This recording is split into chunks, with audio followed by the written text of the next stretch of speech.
مسیح میں آپ سب کی سلامتی ہو۔ My name is Haroon and welcome to my YouTube channel. میں آپ سے ایک بات کرنا چاہتا ہوں کہ ہماری کرسچن کمیونٹی میں کچھ لوگ ایسے بھی ہیں جو خدا کے پاک کلام کو نہیں پڑھ سکتے، اس لیے ہم نے بائبل ریڈنگ اسٹوڈیو شروع کیا ہے تاکہ وہ خدا کے پاک کلام کو سنیں، اس پر عمل کریں اور ڈھیروں برکات حاصل کر سکیں۔ آمین and God bless you all. آئیے ہم اپنے ویڈیو کو شروع کرتے ہیں۔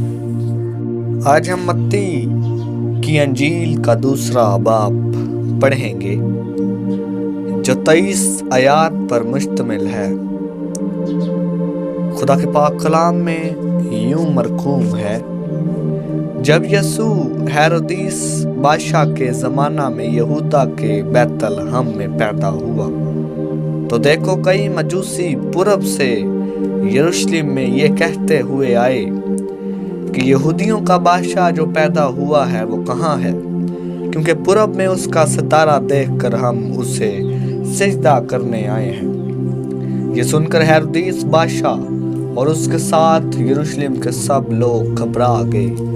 اور اس نے قوم کے سب سردار کاہنوں اور فقیہوں کو جمع کر کے ان سے پوچھا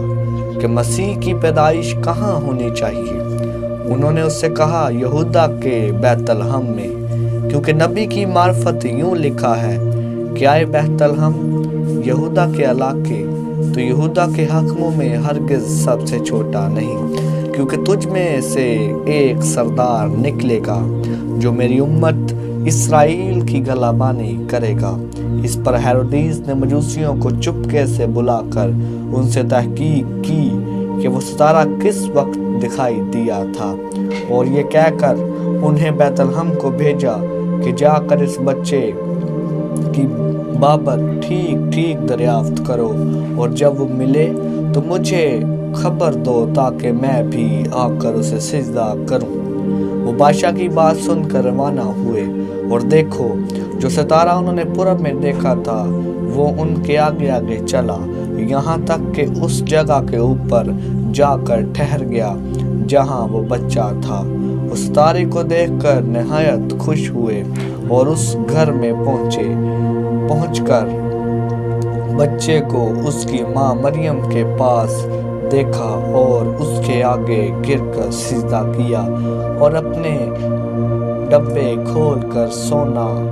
اور لبان اور مر اس کو نظر کیا،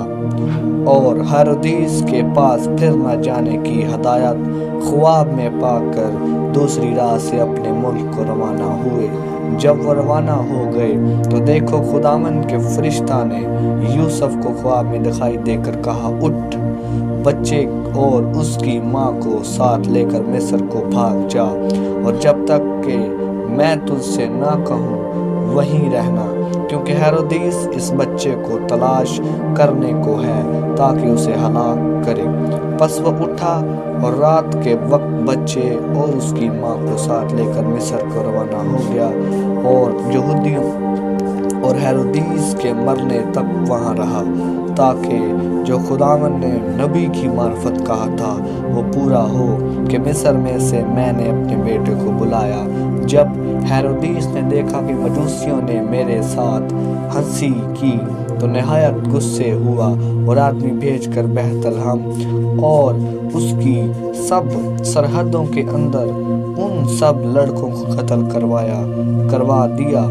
جو 2 برس کے یا اس سے چھوٹے تھے، اس وقت کے حساب سے جو اس نے مجوسیوں سے تاکید کی تھی۔ اس وقت وہ بات پوری ہوئی جو یرمیاہ نبی کی معرفت کہی گئی تھی کہ رما میں آواز سنائی دی، رونا اور بڑا ماتم، راخل اپنے بیٹوں کو رو رہی ہے اور تسلی قبول نہیں کرتی اس لیے کہ وہ نہیں ہے۔ جب ہیرودیس مر گیا تو دیکھو خداوند کے فرشتہ نے مصر میں یوسف کو خواب میں دکھائی دے کر کہا کہ اٹھ، اس بچے اور اس کی ماں کو لے کر اسرائیل کے ملک میں چلا جا، کیونکہ جو بچے کی جان کے خواہ تھے وہ مر گئے۔ پس وہ اٹھا اور بچے اور اس کی ماں کو ساتھ، مگر جب سنا کہ ارخلاوس اپنے باپ ہیرودیس کی جگہ یہودا میں بادشاہی کرتا ہے تو وہاں جانے سے ڈرا اور خواب میں ہدایت پا کر گلیل کے علاقہ کو روانہ ہو گیا اور ناصرت نام ایک شہر میں جا بسا تاکہ جو نبیوں کی معرفت کہا گیا تھا وہ پورا ہو کہ وہ ناصری کہلائے گا۔ خداوند کا پاک کلام پڑھا جانا سمجھا جانا باعث سے برکت ہو۔ خداوند کا شکر۔